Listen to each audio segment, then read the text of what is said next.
इस्लामपूर शहराचं नाव ईश्वरपूर अधिकृत आता झालेले आहे। या देशाचे पंतप्रधान आदरणीय नरेंद्र मोदीजी,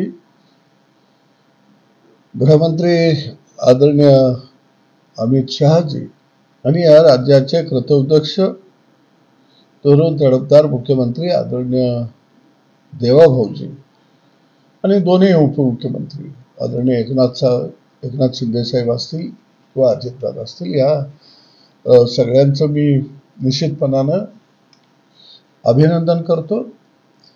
या जिल्ह्याचे पालकमंत्री आदरणीय चंद्रकांत दादा पाटील यांचंही अभिनंदन करतो।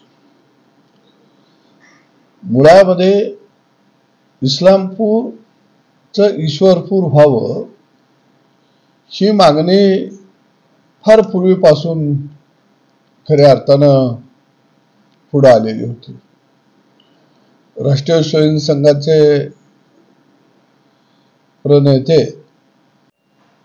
आदरणीय हेगडेजी इस्लामपूरमध्ये आल्यानंतर म्हणले की आपण या गावाचं नाव ईश्वरपूर करूया। त्याच्यानंतर पंत सबनीस यांनी सातत्यानं खऱ्या अर्थानं हा लढा तेवत ठेवलेला होता। त्याच्यानंतर इस्लामपूरमध्ये सह्यांची मोहीम ही शिवसेनेचे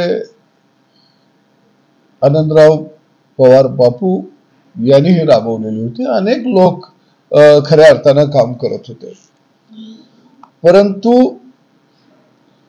यामध्ये ज्या पद्धतीनं शासन दरबारी दखल घेतली गेली पाहिजे होती ती घेतली गेली नव्हती। मी दुसऱ्यांदा आमदार झाल्यानंतर काही लोक माझ्याकडे आले आणि हा भाऊ विषय तुम्हाला हातात घ्यावा लागतो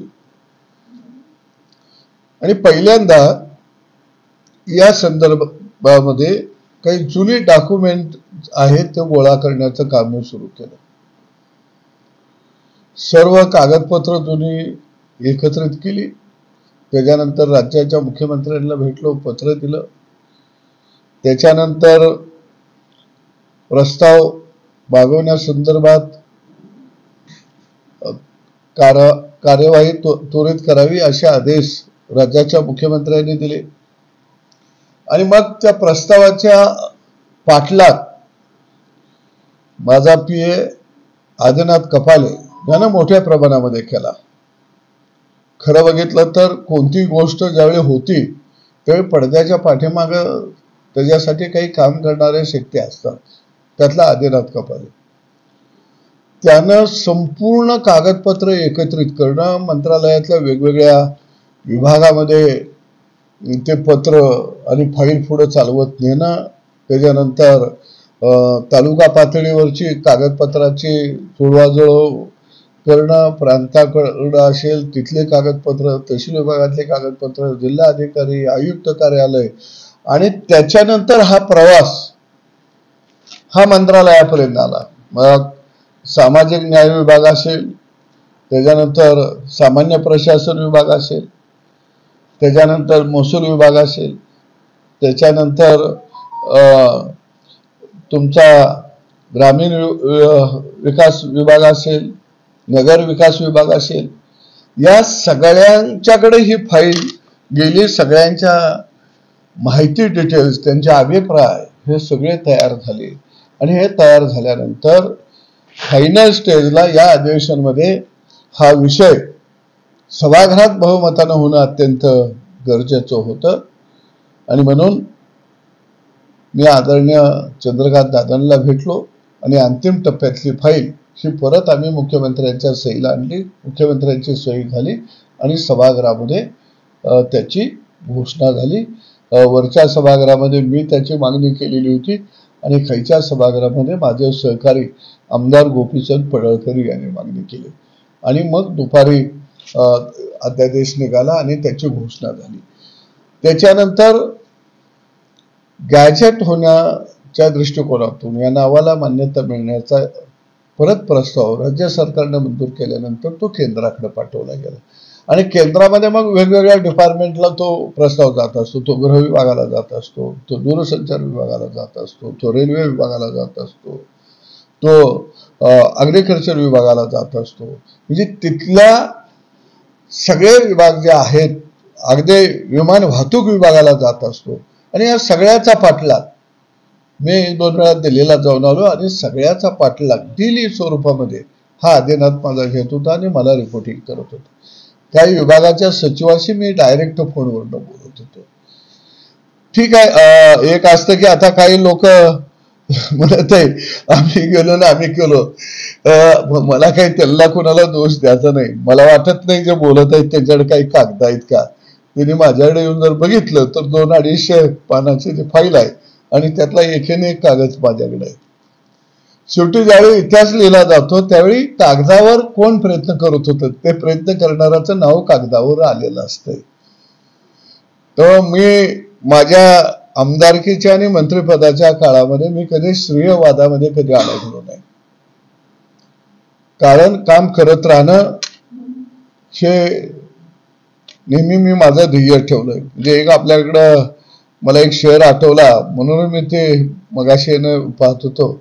खबर छपाई जाती है अफवाह उड़ाई जाती है, खबर छपाई जाती है अफवाह उड़ाई जाती है, ये वो जमाना है कहानी कुछ और होती है सुनाई कुछ और जाती है. आणि म्हणून मला वाटतं की खऱ्या अर्थानं या जमान्यामध्ये कहानी कुछ होती है और सुनाई कुछ जाती है यामध्ये मी फारसा खऱ्या अर्थानं लक्ष घालत नाही. मला समाधान आहे की 60 साल के बाद 4 महीनों में वो काम हमने किया जिसकी मांग 60 साल लोग कर रहे थे, ये मांग हमने 4 महीनों में पूरी की है. आणि म्हणून हे मोठं समाधान आहे की या राज्याच्या मुख्यमंत्र्यांनी 4 महिन्यामध्ये खऱ्या अर्थानं ही मागणी ईश्वरपूर वासियांची खऱ्या अर्थानं मान्य केली, त्यांचा आदर केला. आणि म्हणून एक ऐतिहासिक काम, मी तर असं म्हणेन की माझ्या आयुष्यामध्ये अनेक कामं झाली पण माझ्या आयुष्यातलं सगळ्यात मोठं ऐतिहासिक काम जर कोणतं असेल तर ईश्वरपूर हे नामांतराचं मोठं काम आहे. ऐतिहासिक आहे माझ्या आयुष्यामधलं की हा इतिहास कुणालाही कधीही पुसता येणार नाही, कारण हा इतिहास रेकॉर्डवरती आलेला आहे. त्यामुळं एका बाजूला आता उरण ईश्वरपूरची मागणी आहे नगरपालिकेची, ती सुद्धा आता आम्ही लगेच पूर्ण करत आहे. काल मी मुख्यमंत्र्यांशी बोललो.